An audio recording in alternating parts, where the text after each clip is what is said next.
Assalamualaikum warahmatullahi wabarakatuh. Salam, Om Swastiastu, Namo Buddhaya, salam kebajikan. Saya Dana Mulyana, mahasiswi Sisi Buduri Jakarta, akan menjelaskan tentang perbandingan plafon media sosial dalam pemasaran. Di sini saya akan menjelaskan tentang pengertian plafon digital. Plafon media sosial adalah tempat di mana pengguna dapat berjejaring dengan banyak orang di seluruh dunia. Contoh plafon media sosial adalah Instagram, Twitter, atau Facebook. Media sosial adalah plafon yang memungkinkan pengguna terhubung dengan orang dan bisnis lain. Tujuan media sosial adalah untuk membantu pengguna menemukan hal-hal yang mereka minati, membagikan pemikiran dan ide mereka dengan orang lain, dan mempelajari lebih lanjut tentang apa yang terjadi di dunia sekitar mereka. Di sini saya akan menjelaskan tentang jenis-jenis plafon media sosial. Yang pertama, social networking. Yang kedua, media sharing network. Yang ketiga, discussion forum. Yang keempat, social blogging network. Yang kelima, social audio network. Yang keenam, live stream sosial media. Dan yang terakhir adalah media sosial berbasis pesan. Selanjutnya adalah Facebook. Pemasaran digital telah mengalami evolusi yang signifikan seiring dengan perkembangan teknologi. Yang pertama, penciptaan iklan yang tepat sasaran. Salah satu keunggulan utama Facebook dalam pemasaran digital adalah kemampuannya untuk menghasilkan iklan yang tepat sasaran. Penggunaan alat targeting dan analitik. Facebook menyediakan beragam alat target dan analitik yang memungkinkan pemasar untuk mengukur kinerja kampanye mereka secara lebih mendalam. Yang ketiga, konten visual dan interaktif. Facebook memberikan ruang untuk berbagai jenis konten dari teks hingga gambar dan video. Konten visual dan interaktif cenderung lebih menarik bagi pengguna dibandingkan dengan teks biasa. Selanjutnya, Instagram tidak hanya sebagai plafon interaksi sosial. Instagram juga memberikan banyak manfaat bagi bisnis dan pemasaran. Fitur-fitur kreatif yang dimilikinya memungkinkan brand dan pengiklan untuk mencapai audiens yang lebih luas dan meningkatkan brand awareness. Yang pertama, pembangunan brand awareness. Instagram menawarkan berbagai cara bagi brand untuk membangun kesadaran merek melalui unggahan rutin dan konten yang menarik. Sebuah bisnis dapat menarik minat dan perhatian dari pengikutnya.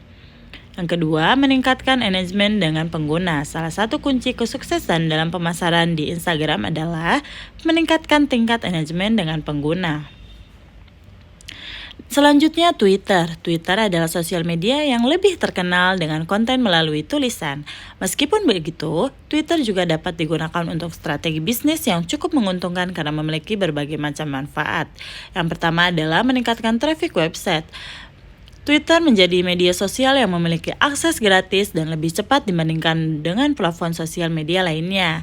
Hal ini menjadi kelebihan dari sosial media Twitter sehingga memiliki banyak pengguna.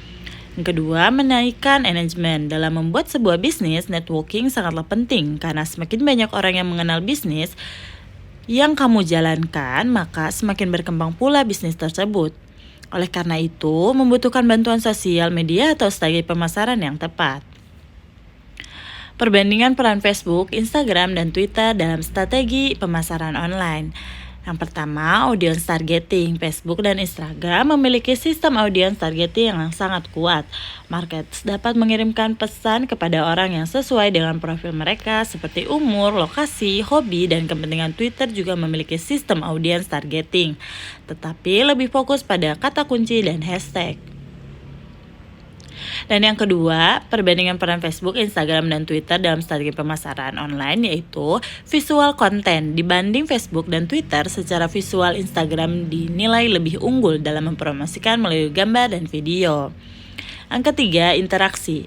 Instagram dan Facebook memiliki fitur interaksi yang sangat baik seperti komentar, suara, dan reaksi. Twitter juga memiliki fitur interaksi tetapi lebih fokus pada tweet dan retweet. Dan yang keempat, pemasaran. Facebook dan Instagram memiliki sistem iklan yang sangat kuat dan fleksibel. Market dapat mengirimkan pesan iklan kepada orang yang sesuai dengan profil mereka. Peran YouTube dalam strategi pemasaran video. YouTube memiliki lalu lintas dan pemirsa yang masif dengan lebih dari 1.325.000.000 orang yang menggunakan YouTube di seluruh dunia. Saat ini ada 300 jam video yang diunggah ke YouTube setiap menit di setiap hari dan 5 jam konten video setiap detik. Angka-angka ini menjadi bukti betapa besarnya target pasar yang bisa Anda raih melalui YouTube. Yang pertama, membangun kunjungan ke situs Anda. Video bisa menjadi sarana untuk menuntun pengunjung ke situs dagangan Anda yang sebenarnya.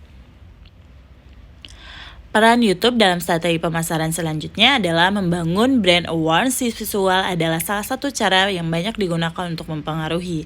Anda bisa saja mendirikan perusahaan sepatu, tapi konten video Anda tidak mesti langsung berhubungan dengan sepatu. Yang ketiga, membuat orang langsung membeli produk Anda. Kalaupun Anda ingin melakukan promosi di dalam video itu, sama sekali tidak masalah. Anda tinggal menyertakan call to action dan jangan lupa sertakan link di mana calon pembeli bisa memesan produk Anda. Peran TikTok dalam strategi pemasaran video menjangkau audiens yang lebih luas. Salah satu daya tarik utama TikTok bagi bisnis adalah kemampuannya untuk menjangkau audiens yang lebih luas. Dan selanjutnya peran TikTok sebagai pengenalan produk yang lebih menarik. Dalam upaya membangun bisnis, penting untuk mengenalkan produk atau layanan dengan cara yang menarik. TikTok memungkinkan bisnis untuk menggabungkan aspek hiburan dengan promosi produk dalam video singkat. Bisnis dapat menunjukkan cara penggunaan produk, manfaatnya, dan bahkan testimoni pelanggan dengan cara yang lebih dinamis dan menarik daripada iklan konvensional. Yang ketiga adalah pembelajaran melalui interaksi. Interaksi antara bisnis dan audiens merupakan fitur yang penting dalam membangun hubungan jangka panjang. TikTok memberikan fitur komentar, like, dan share yang memungkinkan bisnis untuk berinteraksi secara langsung dengan konsumen mereka. Tanggapan langsung terhadap pertanyaan, komentar, atau masukan dari audiens dapat membantu memperkuat citra positif dan meningkatkan loyalitas pelanggan. Peran Pinterest dan Snapchat terhadap merek. Pinterest merupakan sebuah platform visual yang penggunaan gambar dan video untuk menyampaikan ide dan inspirasi. Pemilik bisnis dapat menggunakan Pinterest untuk mempromosikan produk mereka dengan membuat board yang relevan dan menambahkan produk mereka ke dalam board tersebut. Pinterest juga memiliki fitur Promote Pins yang memungkinkan pemilik bisnis untuk menampilkan iklan mereka di dalam feed mereka. Pemilik bisnis dapat penggunaan Pinterest untuk membangun kesadaran merek dan mempengaruhi keputusan pembelian dengan menghasilkan konten kualitas dan menyediakan informasi yang relevan. Pinterest juga memiliki fitur Lens yang memungkinkan pengguna untuk melakukan pencarian gambar menggunakan foto. Peran Pinterest dan Snapchat terhadap merek. Snapchat adalah sebuah platform video dan gambar yang sangat populer di antara generasi milenial dan Gen Z. Pemilik bisnis dapat penggunaan Snapchat untuk menghasilkan konten yang menarik dan bergerak di platform tersebut.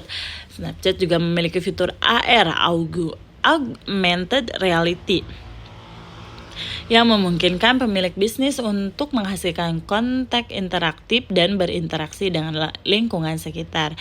Kesimpulannya, Pinterest dan Snapchat adalah dua platform sosial yang sangat potensial dalam membangun kesadaran merek dan mempengaruhi keputusan pembelian, namun cara penggunanya adalah beda-beda.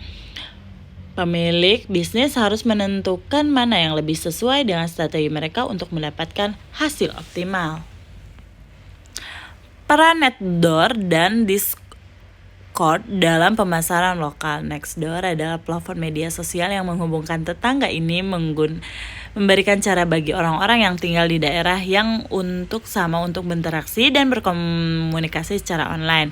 Sementara layanan seperti Facebook dan Instagram memungkinkan pengguna untuk membangun jaringan teman dan pengikut Nextdoor secara otomatis menghubungkan orang dekat dengan kedekatan fisik. Nextdoor juga berfungsi sebagai pasar lokal, memungkinkan tetangga untuk memposting barang untuk dijual. Bisnis lokal dapat memasarkan layanan mereka melalui posting yang disponsori.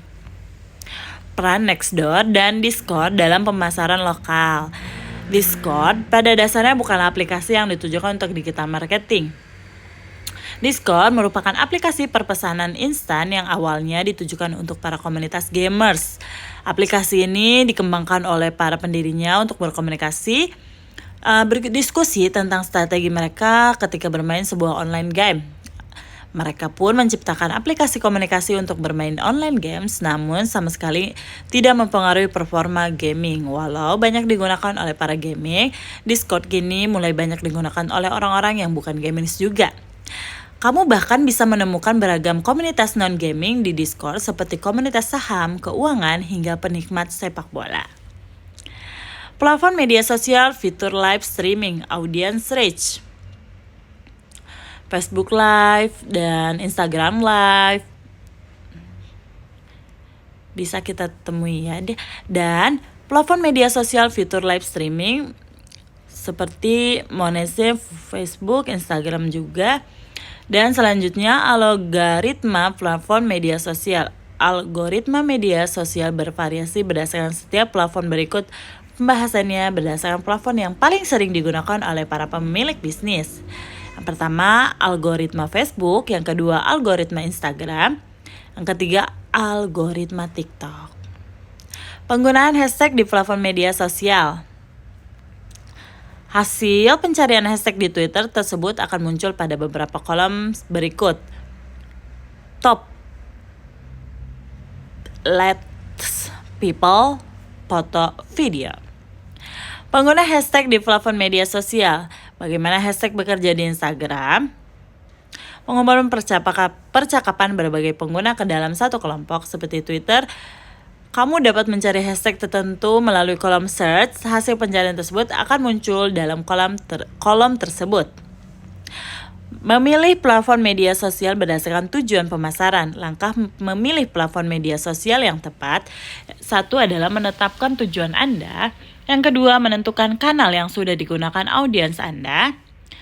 Dan yang ketiga, menentukan tipe konten yang akan Anda buat. Dan yang keempat, mencocokkan tujuan audiens dan tipe konten dengan platform yang tepat. Thank you. Cukup sekian dari saya tentang perbandingan platform media sosial dalam pemasaran.